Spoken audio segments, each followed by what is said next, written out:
पहले तो हमेशा प्रभु को सर्वदा अपने सामने रखना। दूसरा है प्रेरितों के काम 24 अध्याय 16वां वचन। पौलुस कहता है, मैं आप भी यत्न करता हूं कि परमेश्वर की ओर और मनुष्य की ओर विवेक सदा निर्दोष रखना। हमेशा एक साफ विवेक रखना, 24 घंटे 7 दिन। मैं क्यों अच्छा विवेक रखता हूं? क्योंकि 15 वचन में लिखा है, एक दिन धर्मी और अधर्मी दोनों का जी उठना होगा, और मैं धर्मियों के जी उठने में, पुनरुत्थान में होना चाहता हूं।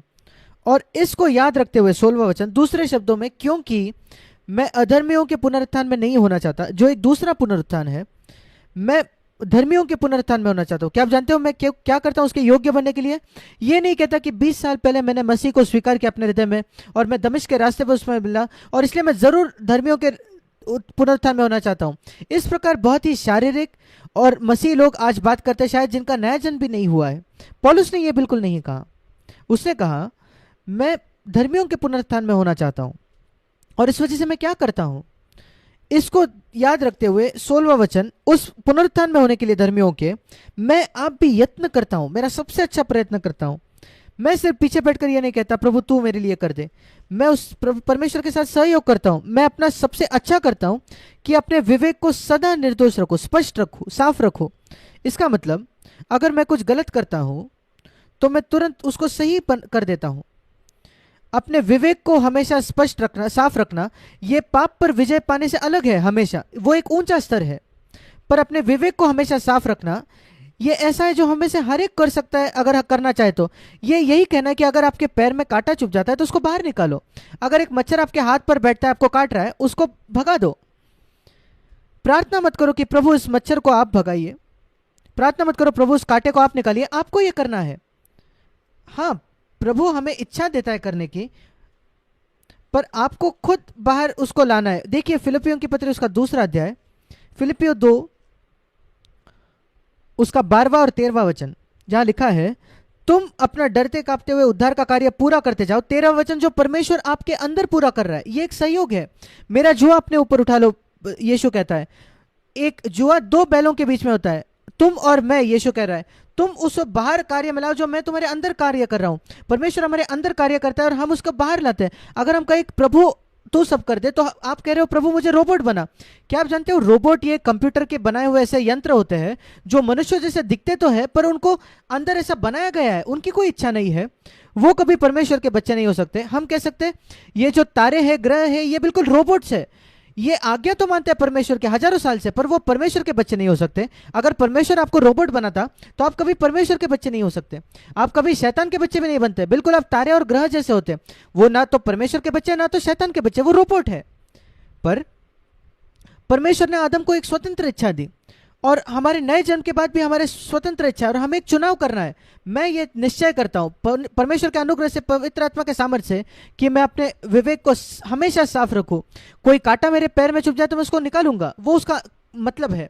जैसे ही आपके विवेक में आपको कुछ मालूम पड़ता है, पहले परमेश्वर के सामने अंगीकार करो, प्रभु मुझे माफ कर दो, एक गलत विचार था, गंदा विचार था, ये एक असभ्य शब्द था जो मैंने कहा, मुझे माफ करो। और फिर उस व्यक्ति के पास जाइए और कहिए मुझे माफ कर दो, मैंने जिस प्रकार बात की उसकी वजह से मुझे माफ कर दो, कैसे मैंने आपको चोट पहुंचाई, या आपने किसी को अगर फंसाया है, धोखा से पैसा कमाया, तो उस पैसे को वापस कर दो। या दूसरे इसमें अगर किसी ने आपको चोट पहुंचाई है तो उसको क्षमा करो। वो भी अच्छा विवेक रखने का ही एक भाग है। अगर आप किसी को क्षमा नहीं करते तो आपका बुरा विवेक है।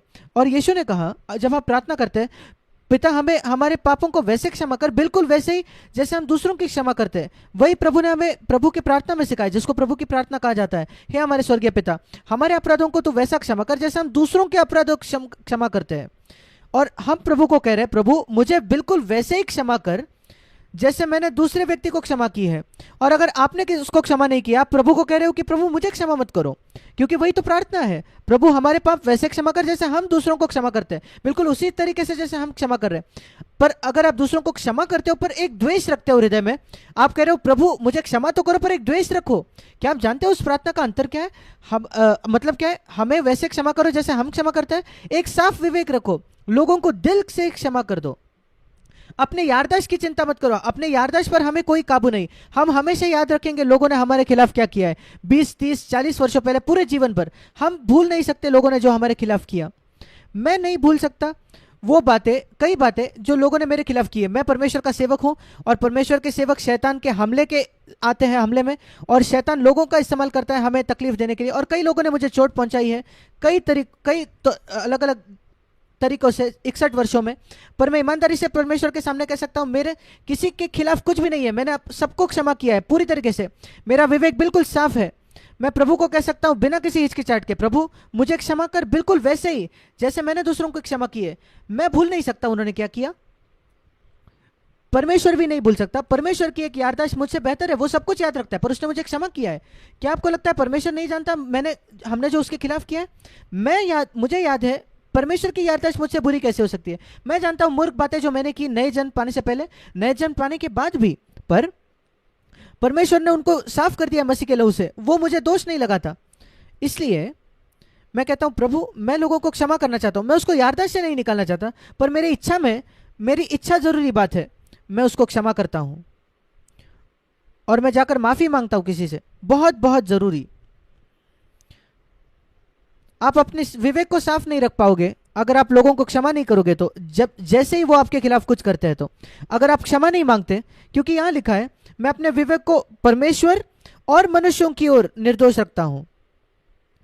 ये पर्याप्त नहीं है कि परमेश्वर के सामने अंगीकार किया, आपको जाके लोगों को कहना है माफ करना। अगर आपके पत्नी को आपने चोट पहुंचाई है, सोचिए आपने कोई कठोर शब्द का इस्तेमाल किया आपके पत्नी की ओर, आपके पति की ओर, आज सुबह, कब आपको जाकर माफी मांगनी है? कल नहीं, आज शाम नहीं, तुरंत। जैसे ही आपको पता चल जाता है मेरे प्रिय मुझे क्षमा कर, मैंने ऐसा कहा उस शब्द को, मुझे क्षमा कर दो, ये इतना कठिन है हमारे लिए वो कहना, वो मेरी गलती थी, मुझे क्षमा करो। क्या आप जानते हो क्यों? क्योंकि हम इतने घमंडी हैं, वो कारण है। और वही कारण है कि कई लोग पवित्र आत्मा से भरते नहीं हमेशा, ये बहुत घमंडी होते हैं, और इसलिए अपने विवेक को हमेशा शुद्ध रखे, साफ रखें। इस वजह से नहीं क्योंकि मैं धर्मियों के पुनरुत्थान में होना चाहता हूं, वो बहुत स्वार्थी होगा, वो सच तो है। ये जानकर कि मुझे धर्मियों के पुनरुत्थान में होना है, मैं अपने विवेक को साफ रखता हूं, और जो अपने विवेक को साफ नहीं रखते, इस वचन के अनुसार मेरा विश्वास है वो धर्मियों के पुनरुत्थान में नहीं होंगे। पर वो कारण नहीं है क्यों मैं अपने विवेक को साफ रखता हूं। मैं अपने विवेक को इस वजह से साफ रखता हूं क्योंकि परमेश्वर मुझसे इतना अच्छा हरा है मेरे प्रति, उसने मुझे इतना क्षमा किया, इसलिए मैं लोगों को क्षमा करना चाहता हूं। इस वजह से नहीं कि कोई स्वार्थी कारण, मैं स्वर्ग जाना चाहता हूं, मैं प्रतिफल पाना चाहता हूं, नहीं। पर परमेश्वर इतना भला रहा है, उसने मेरे से इतनी अच्छाई की है, मैं चाहता हूं कि मैं दूसरों के प्रति अच्छाई करूं। उसने नदियां मेरे जीवन में बहाई है, मैं चाहता हूं कि मेरे द्वारा दूसरों की ओर वो बहते जाए। मेरी नदियां नहीं है, परमेश्वर मुझे भेजता है और मेरे द्वारा वो बहती है दूसरों की ओर। जैसे परमेश्वर अपने धनों को मुझ में उंडेलता है और मैं उसको बाहर दूसरों में उंडेलता हूं, बिल्कुल ऐसा ही। और ये एक अद्भुत जीवन है जब आप पहचानते हो परमेश्वर कितना अधिक उसने हमारे लिए किया है, और इसलिए हम कोई स्वार्थी कारण से नहीं करते। मैं लोगों को क्षमा करूंगा अगर मैं इस प्रतिफल को प्राप्त करूं, तो नहीं। प्रतिफल परमेश्वर का काम है, वो देगा, और मैं जानता हूं कि वो देगा, पर इस वजह से हम उसको नहीं करते। ये अच्छा है कि विश्वास करना कि परमेश्वर प्रतिफल देगा, पर प्रतिफल के लिए कोई बात करना, उसका कोई मूल्य नहीं है। आप नहीं चाहते कि आपके बच्चे आपकी आज्ञा इस वजह से माने क्योंकि आप उनको कुछ देने वाले हो प्रतिफल, वो दूसरा सबसे उत्तम है, वो सबसे उत्तम नहीं है। और इसलिए अपने विवेक को हमेशा साफ रखें।